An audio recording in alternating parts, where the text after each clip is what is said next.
So the last talk is going to be in English. This is like this. We try to mix a little bit languages. And I'm sure you don't want to hear my beautiful Italian accent speaking in French. So, by the way, what I do in math, I do geometry, complex geometry, and I use a lot of complex analysis. So maybe some of you already already attended a course in complex analysis. Maybe someone not, but this can be a good motivation to start with that maybe this year.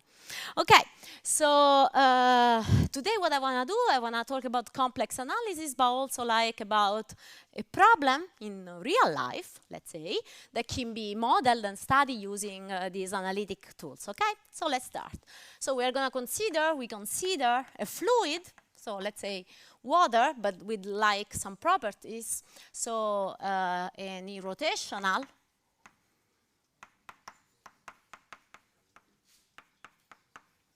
incompressible,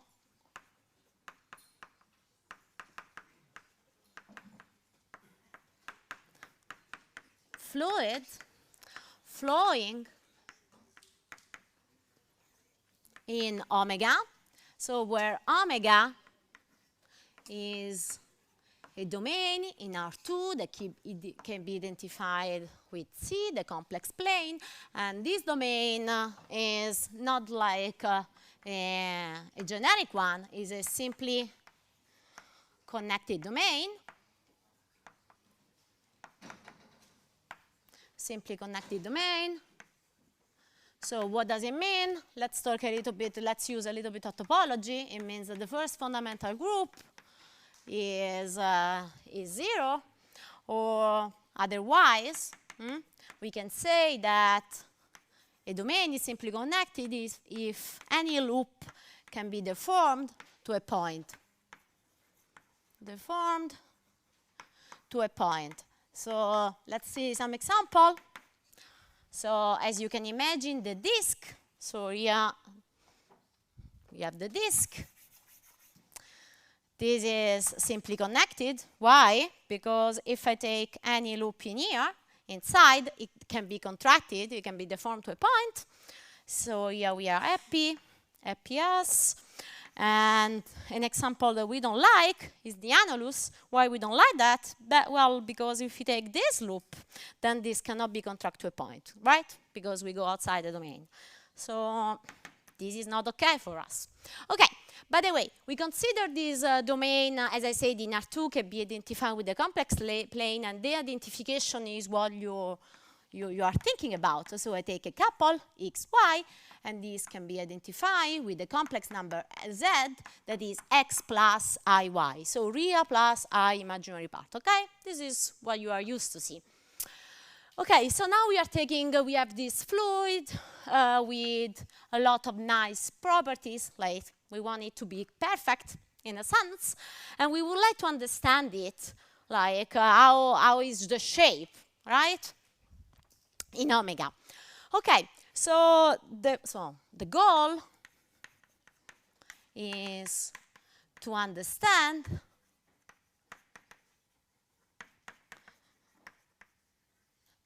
the shape of the fluid. And in order to do that, we are going to denote, we are going to understand its velocity. So we denote with V, the velocity field. So it's going to have two components because we are in the plane. So the velocity field. And to it, we are gonna associate a one form that I'm still going to denote with V. So what is this one form? Let me just write it down. Don't be scared about with the words. So it's going to be V1 the x plus V2 the y. And maybe I should mention that these VI here, V1 and V2, are functions of the domain. So they are functions with variable x and y. And so this means that take x and y in omega, and they give a real value. Okay? So now I take this one form, and one can see that the fact that let me do that. Let me play with blackboard. I think it's better. If you're gonna see something, just tell me, okay? Don't throw me stuff, please. You can talk to me. So the fact that the fluid is irrotational, I mean, this is just a word. In math, this means that dv is equal to 0. So what is dv? So dv is nothing else the differential of v. So dv, the derivative of v with respect to v1 with respect to x in the x plus the derivative of v. Sorry, what I'm saying, no. This is just d1 with respect to dy wedge dx. I'm doing the differential of the form, nothing else. Just to tell you what is that. dv2 dx wedge dy. Okay? Anyway, yes? Yes, it's okay, and you can do like this. Okay? You are allowed to cheat, okay? Just to give you... Do you know what the wedge is in dimension 3? No? But dx dy, the element volume, this you know. Huh? And this is what it's at. Nothing else. But anyway, I'm going to give you also another way to think about this dv equal to 0. Please.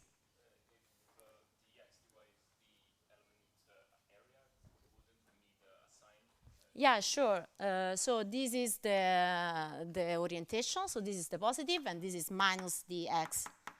Let me keep the wedge. And if you don't know what the wedge is, you just erase in your mind.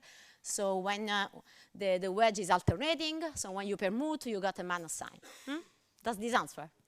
Good. I'm cheating a bit, so it's nice that you ask questions, okay? Okay, so let's just keep it, or maybe I can tell you now, if you want another way to think about this dv equal to 0, this is equivalent to say that the rotor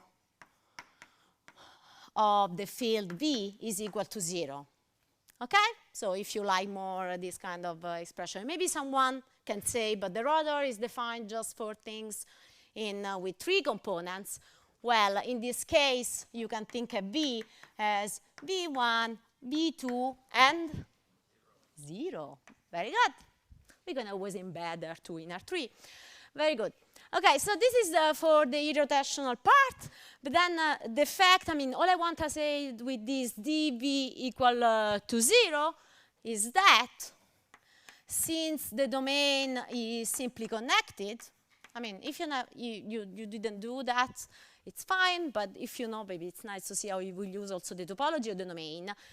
Forms that are D closed in a simply connected domain are actually D of something. So this means that V has a potential. In other words, the vector field is a gradient field. Okay, this is all the same. Take whatever characterization you want, but this is all equivalencies. And this phi here is called the velocity potential.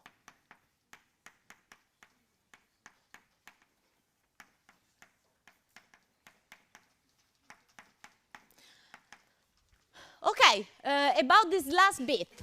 So there is something that you can forget about, but what you should keep in mind is that since the fluid is assumed to be rotational, then the vector field is gradient. It means it can be written as gradient of something. This is not always true. And this potential is called velocity potential. Okay? So we have this gradient of phi giving us the velocity of the fluid that we are going to work with. Okay. So now the second condition, incompressible.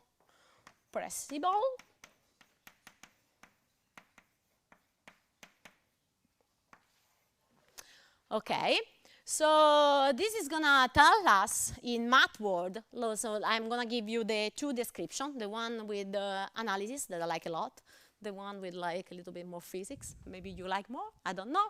So tell us that D star, here we have a nice operator that I hope that you're going to meet in your life again, d star v equal to 0, where the star is called the Hodge operator. The star Hodge operator. And at this point, you should not be scared. So what you should keep in mind is that if you do twice this operator, you get -1 again. So -1 is coming again into picture. If you do star of the x, you get the y. But if you do star of the y, you get minus the x. Very good. Okay. So here you have this nice guy. It just, I mean, it's a little game. You can replay that at your place. Wait, I'm gonna try to play with the breadboard.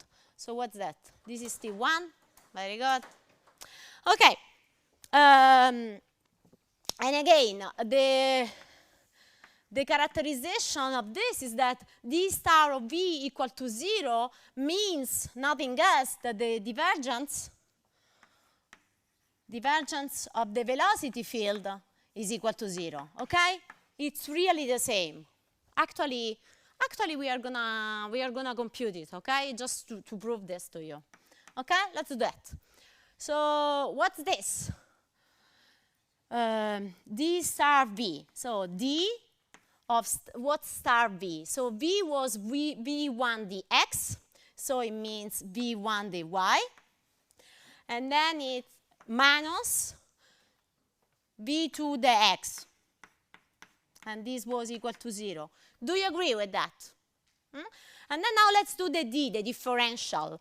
This is nothing else. So what I should keep in mind is that dy is 0, okay? So what I get is just the derivative with respect to x of v1, dx dy. I'm erasing the wedge. Minus the derivative here, what I get is just the derivative with respect to y, dy dx. Okay?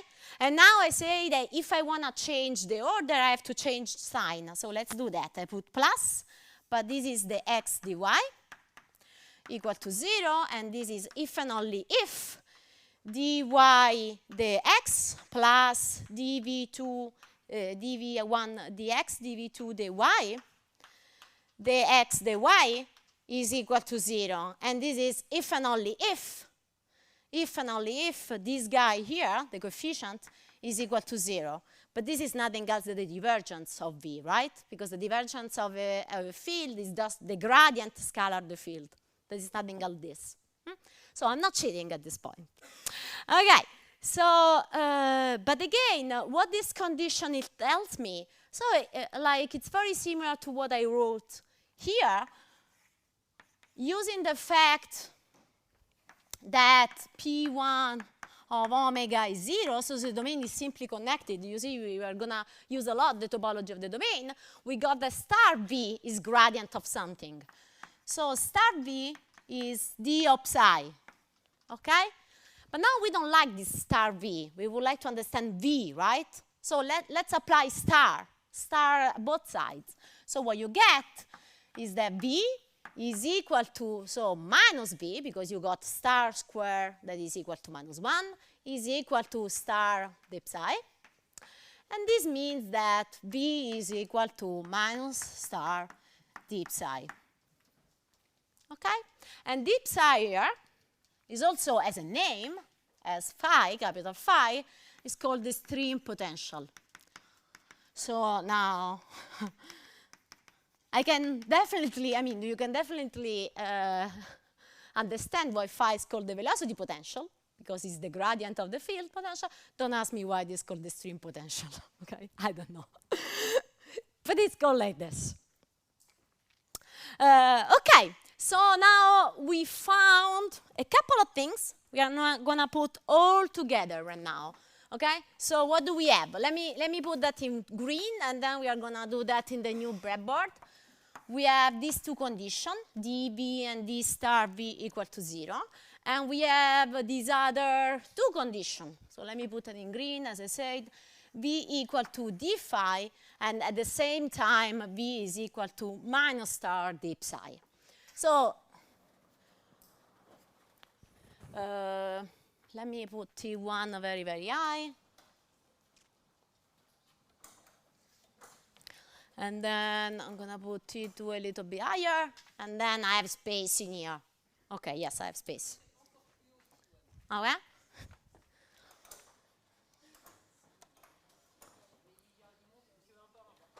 OK. Can you see all the blackboards?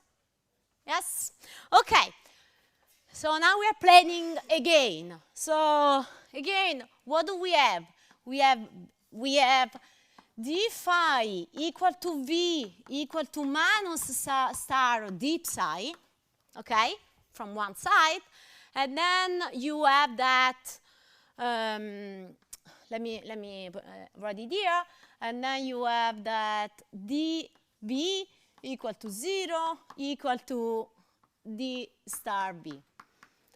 Okay, so what we're going to do? These two equations are going to give us two conditions, very beautiful conditions, okay? Maybe also surprising. Okay, so now to this expression, we are going to substitute v equal to minus star d psi. Let's do that. What we get is d of minus star d psi. And then we have equal to 0. And to this one, we are going to substitute v equal to d phi. This is just a game.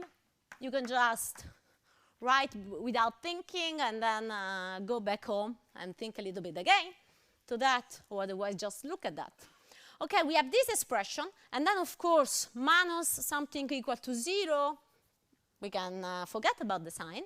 And we can also, something equal to 0, we can do whatever we want. So we can also, like, do star. Right? We are really allowed to do everything.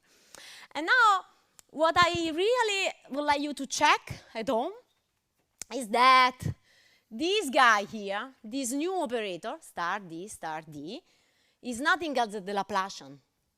So here you get that the Laplacian of psi is equal to 0, and both things, this is the same operator, Laplacian of phi. And just let me remind you that the Laplacian is what really everyone is thinking about, is the second derivative with respect to x plus the second derivatives with respect to y. Okay? Really, do the same kind of game that I did before, and you're going to find this. So, okay. This equation is going to tell us that phi and psi, the potential and the stream the velocity potential and the stream potential, are so-called harmonic functions. Laplacian equal to 0. Okay? So this tells us that phi and psi are harmonic. Where are we working in? Omega. We use the fact that we are in omega, right? P1 equal to 0. So these are harmonic functions. Okay, very good. The other side, let's play a bit. So we got d phi equal to this guy. What does it mean? Okay, this side we got here again, always the same, d phi dx plus d phi dy equal to minus, and now let's compute this. I'm going to do that. Tell me if I'm right. Let's see who is faster. You, clearly you. So I do d psi and then apply odds. So I have to change the dx with dy. So I got a d psi dx dy. And then I get the minus sign because I'm changing dy with dx. Do you agree? More or less? Yeah? And then we had the minus sign in here, so let's put in here. So here we got minus, and here we got plus. Okay, so here we have an equality between forms, but as you can imagine, it's like with the polynomials. When you have the equality between polynomials, it means when you take the monomial, the coefficients has to be the same, right? So what's the system that we come back with? We got that this guy has to be equal to this one, because we got the x. So this is the phi, the x equal to the psi, the y. And then this guy has to be equal to minus this guy, because what are you saying? You didn't correct me. You got dy, dy. Was the horror in my eyes. Oh, God. The phi dy equal to minus d psi dx. Okay, guys. So now let's look for the moment at this system. Those of you who have done a course in complex analysis, so I hope that you recognize the Cauchy-Riemann equations. Huh? The famous Cauchy-Riemann equations. What does it mean? What does it mean? It means that phi and psi are both harmonic and they solve the system, the Cauchy-Riemann equation. It means that the function defined as phi plus I psi is holomorphic. Very good. So phi is the real part of the holomorphic function, and psi is the imaginary part of the holomorphic function. Of the same. This is wonderful, don't you think? So this is what we get. Holomorphic where? In omega. Always in the domain. And here, I'm going with the green, just recap, or maybe also another way to thinking about holomorphic functions. I mean, you saw holomorphic function coming everywhere in these days, so let me recall them. A function h is holomorphic. I can give you this kind of definition. There is much more behind. If and only if the derivative with respect to z bar, the anti-holomorphic coordinates, is 0. Just to tell you, you shouldn't be scared about this complex derivative, whatever it is, because this is nothing else the h with respect to dy, dx plus dh with respect to dy. Okay? Being holomorphic, it means that this guy here is equal to 0. Okay? And it turns out that we will look at this fluid flowing in omega, seeing as a domain of C, attached to it, that there is this function, the holomorphic function coming into play.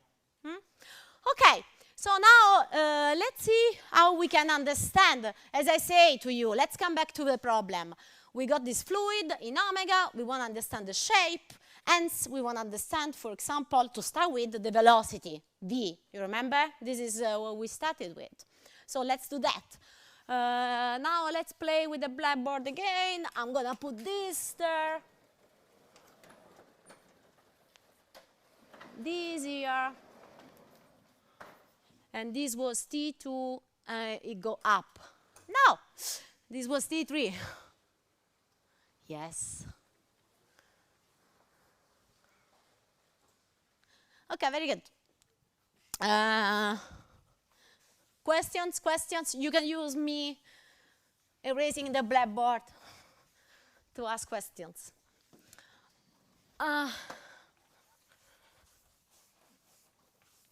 Okay. Back to the problem, maybe a last bit, because there we used the fact that the fluid was irrotational, the fluid was incompressible, so we cannot compress it. And now we also want to assume that the boundary of omega is impermeable. The boundary of omega, defined like this, is impermeable. So we don't want the fluid to go out from omega, okay?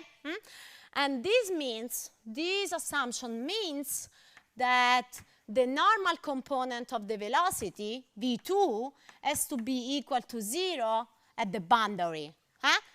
Why? Because we don't want the fluid to escape, okay? But what is that? What is this v2? As I told you before, v was the gradient of phi, right? So this means that v2 is nothing else than the derivative of this velocity potential. And then I'm asking that this derivative is 0 at the boundary. Okay? Whatever it means. The tangent is 0. Okay, so now let's put together, summarizing. All together, what did we get?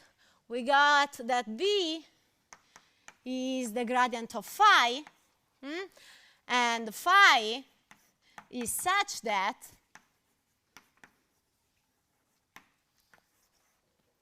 the Laplacian of phi is equal to 0. Phi is harmonic. We proved that. And its derivative, so this is in omega, and its derivative at the boundary is 0. Yes? By what? Don't say everything. Go ahead. Yes.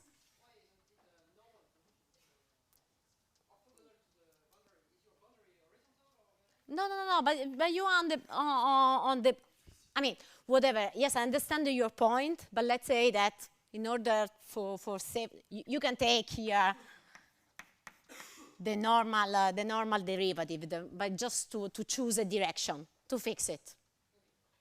So what Annie is saying is that maybe the normal vector to the boundary is not just the coordinates y, it can be something else, but just to simplify stuff, I'm choosing y, okay?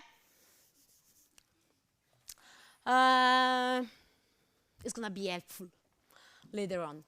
Okay, so this is the problem. This is the problem, and we call it star.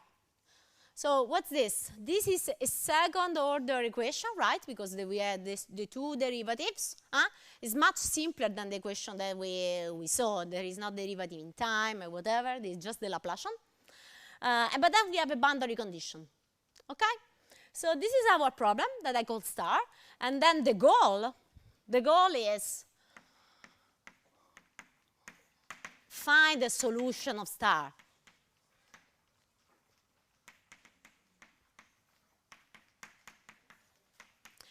Why is that? Well, if we find the solution phi, we can recover v, hence we recover the velocity of the fluid, hence we understand the shape better. Okay, so we wanna study this problem, and maybe next blackboard. So as usually we do in math, we start with a simple case in order to understand the problem, and then we generalize it, right? So I don't know. Do you have any idea what the special first case could be? Or not at all? I'm going to tell you, Don't worry. I know that really you want to know. So the first special case we are going to consider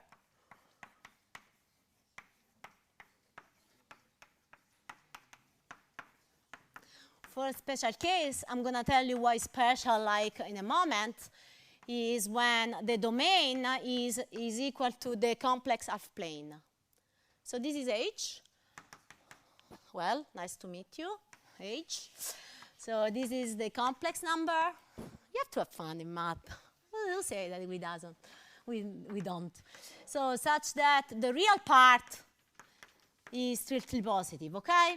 So here we have the complex plane, and here we have H. Okay? Yes? Thanks. Thanks. Very good. Okay. So why we want to look at this case first? Okay, because we can choose whatever omega we want, but why we choose H? So we have two reasons. First of all, it happens, I'm going to show you how, that we can find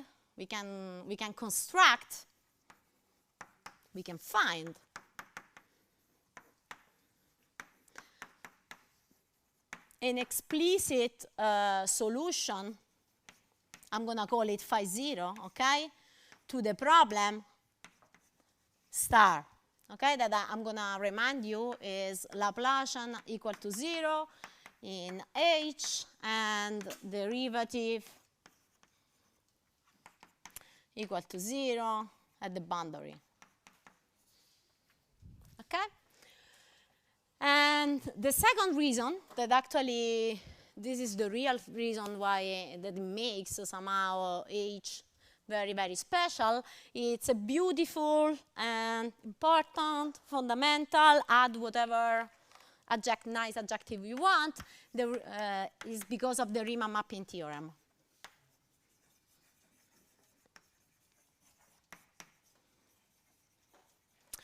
What does this theorem say? Well, it says, remember this, because we are going to talk about that again at the end, that any domain simply connected is very, very important. Simply connected domain omega of the complex plane that is not empty and not the entire complex plane is biholomorphic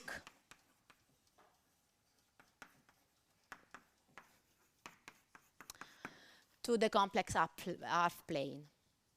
So what does it mean to be biholomorphic to the complex half plane?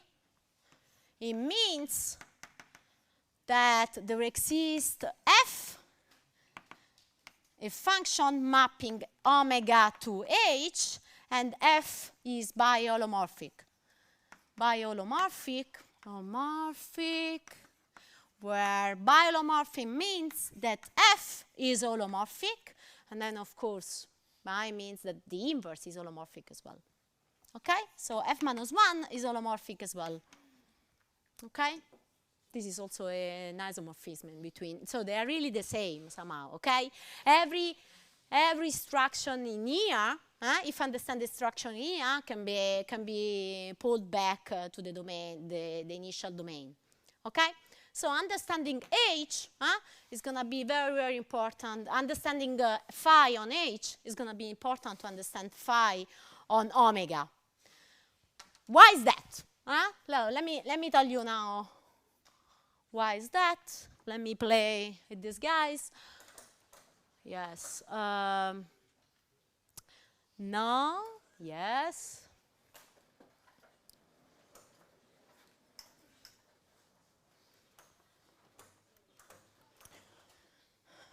So just to be very, very, very pedantic and just to assure you that I'm telling you the truth about H.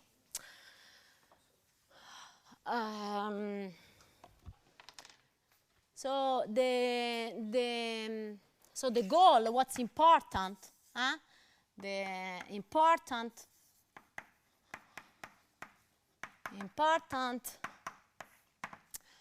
to study star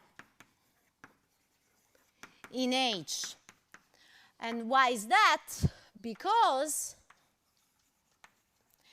if we find phi 0, the solution of the system Laplacian of phi 0 equal to 0 and derivative of phi 0 in H, we find phi 0, then the function capital phi equal to phi 0 composed to f. So let's say this is a new potential, right? Let's see where it goes. So I take f, it goes from omega to h, and then phi 0 goes to h, from h to r, right? So this goes from omega to r. Do you agree or not? Okay. Then this function, I claim, I'm going to prove it to you, then phi solves the system that we want. Laplacian of phi equal to 0 in omega, and the derivative of phi with respect to y equal to 0 when restricted to the boundary. Why is that? So this is the claim. This is the claim, and the proof or at least a part of the proof, is that you can check, or maybe you already done it in your life, that when you do the Laplacian of phi, the Laplacian of a composition, this is going to be the derivative of f with respect to z to the power 2 times the Laplacian of phi 0 composed with f. And this is 0. So everything is going to be 0. So everything is 0.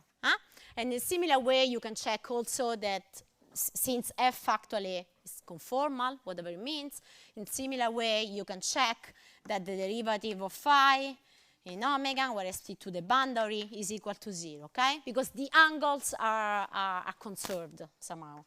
But anyway, you can check this home, okay? Exercise. You didn't know that you had exercises at the end of the last lecture. Okay, by the way, did I convince you that study the problem of H is going to help us a lot? Yes, more or less? Okay, let's do that. So, back on the problem of H.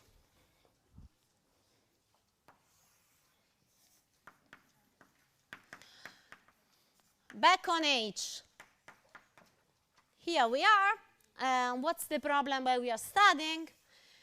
Is Laplacian of phi 0 equal to 0, and the derivative of phi 0 with respect to y at the boundary equal to 0, and this is H, okay? And this is in H. Okay. Now, we first do an observation, okay? So, phi 0, we know that it has to be harmonic, right? So any derivative of an harmonic function is harmonic or not? Is harmonic as well, because there is the Schwarz lemma that we can change, we can permute the derivative, okay? So phi 0 harmonic in omega, it means that the derivative of phi 0 with respect to y, for example, but any derivative you want, is harmonic in omega as well. Okay? But then we have a theorem. Now maybe you have to trust me. This is like the black box of today, that there exists something called, just this. Just this, promise. There is something called the maximum principle for harmonic function. You know this, and I was afraid. It was a maximum principle for harmonic functions telling us that the maximum and minimum are achieved on the boundary. So maximum and minimum of this guy, of an harmonic function, so this guy, are achieved, sorry, this is H, no omega, H, achieved at the boundary of H. But what's the derivative at the boundary? 0, so it means the derivative has to be 0 everywhere, because the maximum and minimum are 0, okay? So, and since I'm writing everything is 0, it means that the maximum and minimum are 0, namely that this guy is equal to 0 in H. Okay, I'm going to go there. Do you mind? Just to stay in the same blackboard. Just to have our solution all together. Okay, so what does it mean that the derivative of a function has derivative with 0 with respect to y? It means that it does not depend on y, right? So phi that a priori is a function of x and y, it turns out that it does not depend on y. So phi is just a function of x. Okay, very good. But then we still know that the Laplacian of phi is 0. And what's the Laplacian of phi? Well, it's nothing else than the second derivative with respect to x, because the derivative with respect to y is just 0, right? So we got a function that does not have quadratic terms. So what's the solution here? How is the shape of phi?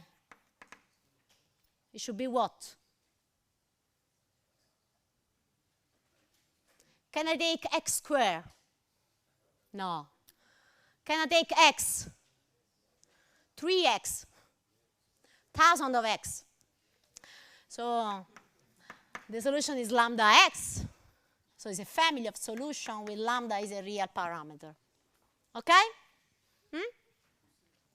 So, and lambda x, if you like, complex, can be also rewritten as the real part of z.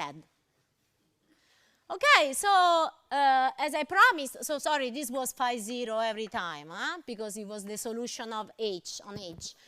So what we found out at the end of the day is that the velocity field in h of a fluid flowing on the half complex plane is of the type lambda real part of z. Nice. Huh? So another point is that what do we do with that? Okay, so now back to the examples. I'm going to take the first blackboard up there. Come here. Yapata. No, it doesn't work. I'm going to do that.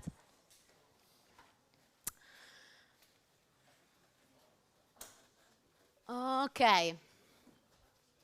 Okay, so now let's see how powerful is all of this.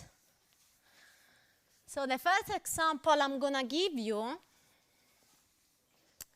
is that of a domain, a family of domains, actually. So we are going to solve all in one. We're going to solve the problem in a family of domains. So example number 1. We are gonna, I'm gonna define omega is gonna be a domain that depends on alpha. So alpha is gonna be a real number in between 0 and 1. And omega alpha is gonna be a corner. If I tell you a corner, you think of something like this, right? So this is my domain, a corner. Think about, I don't know, your room, a corner of your room. And this, in math, can be defined as the complex numbers that I can write as r exponential of I theta with r strictly positive. So actually I don't want 0. Why I don't want 0? Because this is a bad point, okay? It's singular. And then I want this theta, this angle, to be in between 0 and 2 pi alpha. Okay? So this alpha is playing here. So for example, just to give you an idea, if if alpha is pi over 4, then your corner domain is just this, just a quarter. Yes? Let's begin? 1, yes, sorry, 1. Yeah, alpha is in between 0 and 1, so thanks. So your corner domain is this. Okay? But then you can deform, when you deform the angle, when you deform alpha, you deform the angle, okay? So why I say that we have a family of domains. You change alpha, you have a different domain. So this is omega alpha, and now you can check, we are going to check together, that the function we consider f from omega alpha to h, that to z, I take z, I'm going to associate to it z to the power 1 divided 2 alpha, okay? And then I'm claiming that the image goes to h, and that is biholomorphic. Okay, let's start little by little. Let's see that the image is in h. So indeed, z to the power 1 over 2 alpha is equal to r at the power something, exponential of e theta divided 2 alpha, right? So it means that theta, this new angle, is strictly positive, and then is 2 pi alpha divided 2 alpha, that is pi.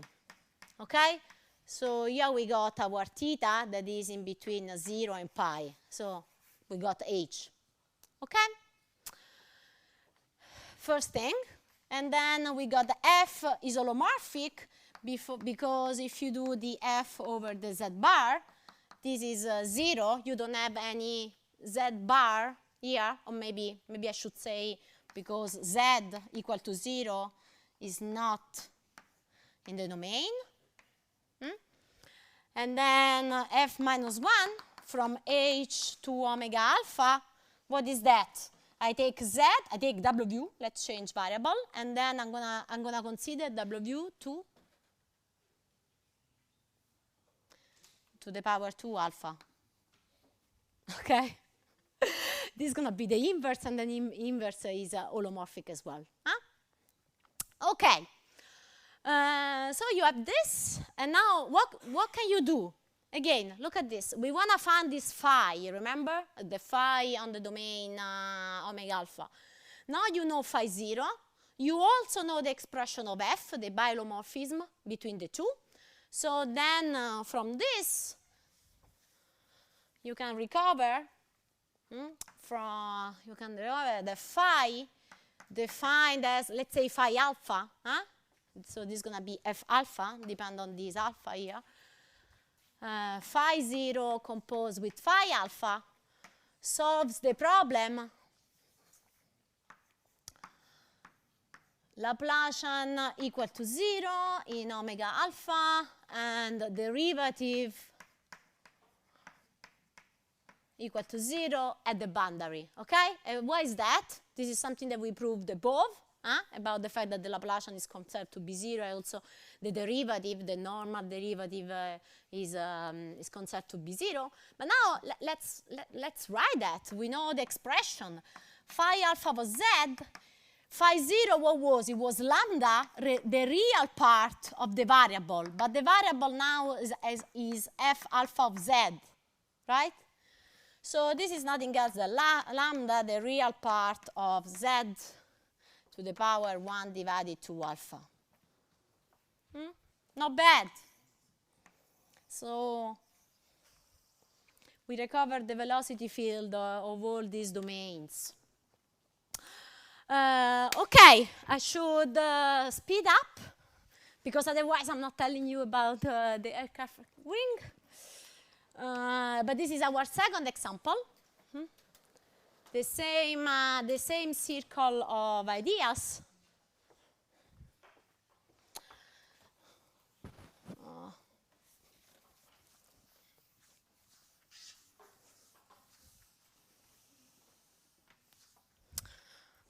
You are not allowed to be tired because the fun is coming.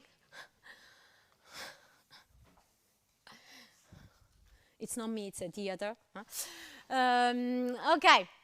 So the second example. So what we are looking at, I'm going to be like a little bit quick, but if you want details, I'm going to be here for a while. I mean, not for a while during the year, but for a while today. The Jogos. I don't know how you write it. I forgot. Let me check. Joe. Yes, almost there.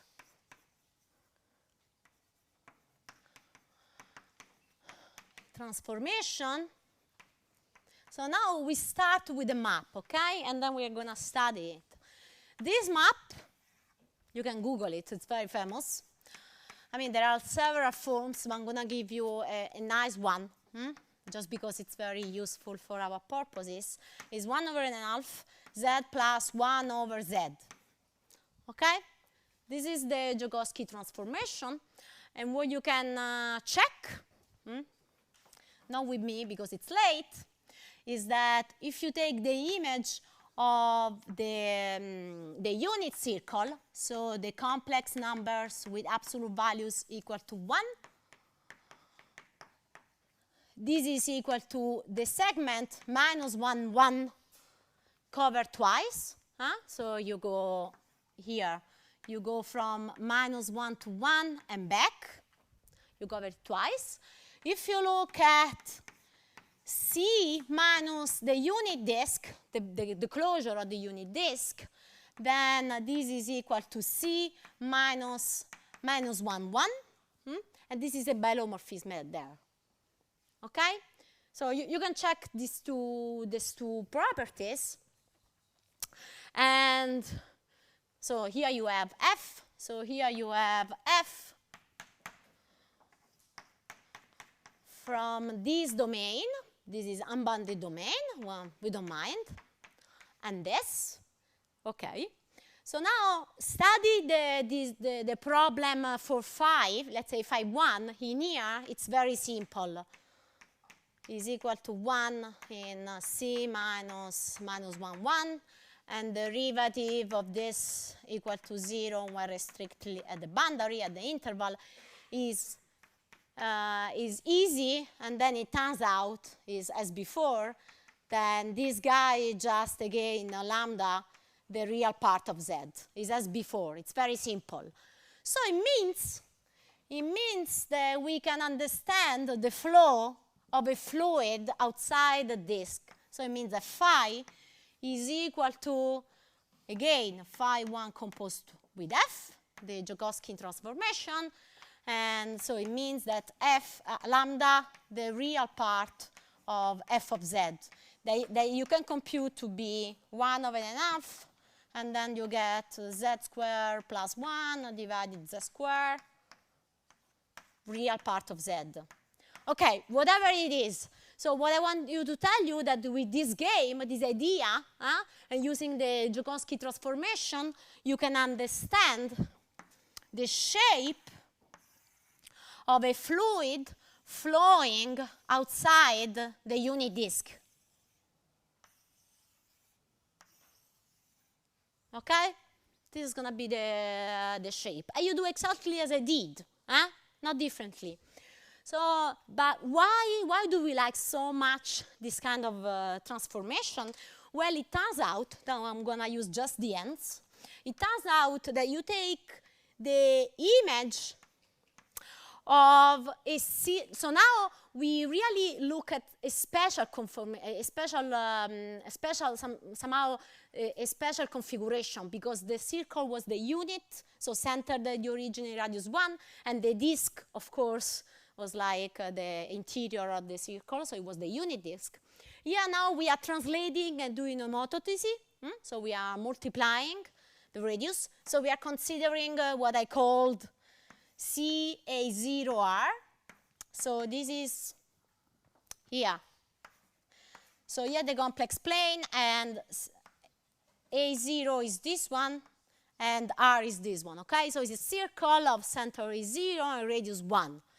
And it turns out that when A0 is not the identity, it's not 0, and R is not 1, then the image of this guy, you can play with Wolfram or whatever you want, this guy, the image of this guy is our aircraft wing. And of course, the shade, the dimension is going to change, changing A0 and R. Aircraft wing. So again, one can prove that this F goes to C minus the disk, the closure of the disk, with boundary this circle, to C minus our wing. So, and if F goes, and it is a biholomorphism. So in particular, there exists F minus 1 from C minus our wing to C minus this disk. Okay? So now, using the same circle of ideas, in order to understand how a fluid flows outside the wing, we have just to understand how a fluid flows outside a disk, right? But then it turns out, you can believe me, in a sense, I can write the transformation, but this fluid is very much related to a fluid flowing outside the unit disk, because we just translate and we multiply for the radius, right? So it's just a translation and whatever you understood. I'm tired as well. And then, so if we assume right now that we know, I mean, we know the guy, the potentially near, because of what I said, you just translate, dilatate, or rescale, whatever. Then you compose with phi minus 1, and you find the velocity, the shape of the velocity field outside the wing.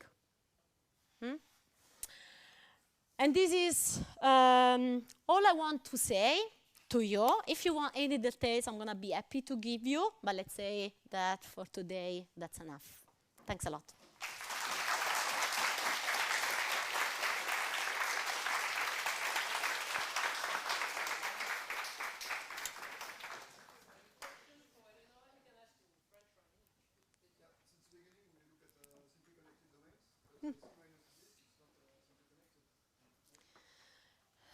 Yes, I know. But let's say the first part was more like to motivate the fact of working with the complex half plane, and then the Riemann mapping theorem, and then there is another story behind that, but very similar, and it works very similarly. Indeed, I mean, if you want, you can completely forget about what I told you at the beginning. You start with this problem, and then I found you a solution of this problem, and then back and forward. Okay? Just to give, like, you starting from the beginning, but this example is somehow not related to the first one, because we are not using anymore the half plane, right? But thanks.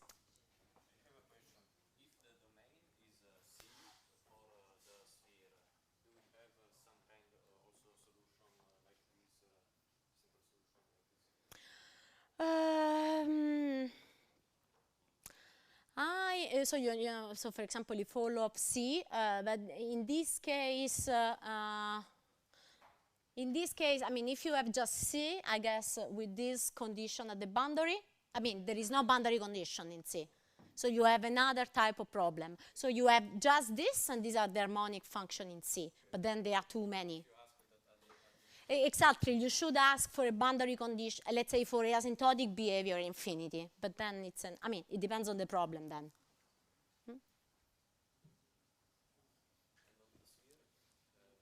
Because maybe this is something, thanks, this is something, I mean, here, let's say for physical reason, we are saying that the velocity is bounded. So when you look at this unbounded domain, the velocity is not going to explode, the phi is not going to explode at plus infinity, okay?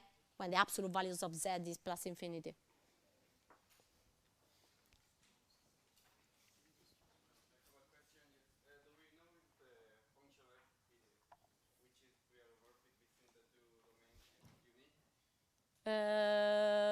Which one? You mean in general or for the Riemann mapping, the Riemann mapping theorem?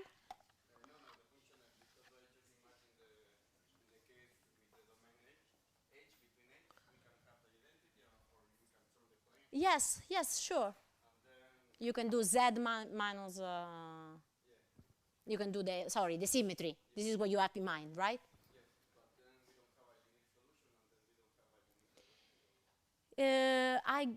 Yes, you're right. But I don't know if in this case, because in general, if you look at the Laplacian equal to 0, you don't have a unique solution, but then you have the boundary condition. So this has to play a role in your thing. This is why you have uniqueness.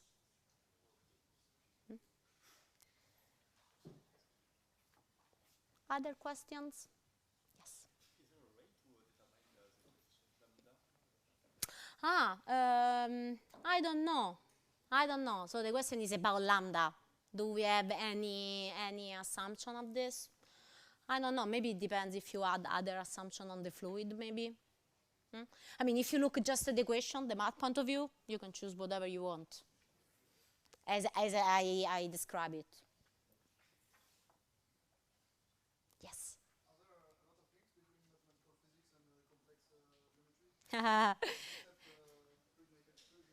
Yes. So this is, thanks for the question. This is what I didn't say because I was out of time. So as I said, as I told you at some point, don't forget about the Riemann mapping theory because I'm going to tell you at the end of the talk, and then I didn't. The theorem mapping theorem is something that I stated for C, for domain of C, right? But actually there is an analog, a beautiful analog for, analog of the Riemann theorem for surfaces. So maybe you don't know what a very specific, precise definition of a surface is, but you have something in mind, surfaces, object here in R3. And then there is a Riemann, the analog of the Riemann mapping theorem for a very special class of surfaces, namely what are called Riemann surfaces. So Riemann surfaces, you can think about surfaces, they are oriented and closed. And basically this theorem is going to tell us that there are basically just three surfaces that we really care about. There are three boxes. The one is the sphere, S2, the Riemann sphere. The other one is the torus. And the other one is something with a lot of holes, okay? Now I define three, but it can be much more. Say it again? No, but this is all together in a box. Huh? Something that has more than one. So this is an invariant, whatever. This is the case G equal to 0, G equal to 1, and G greater or equal than 2. And greater or equal than 2, they are all together. Huh?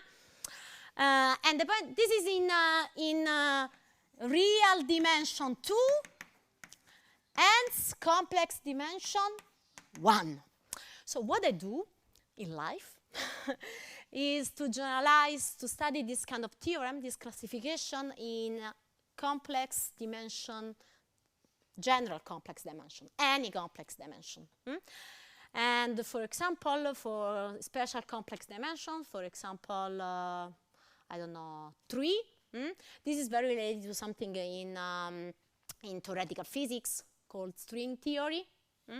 So this is like what I do is very related to this kind of, to understanding the shape of the universe, that it turns out it does not have 4 dimensions, so 3 plus 1 time, but maybe 11. And this 3 plus 1 time plus 6, and 6 are complex dimension 3 of something very special called Calabi-Yau, that is kind of a generalization of this guy here, okay? And this is somehow what I study. So yes, there are a lot of relation. But don't ask me about the physics because I don't know anything. It was a long, like a short answer for a long story, okay? So don't be afraid.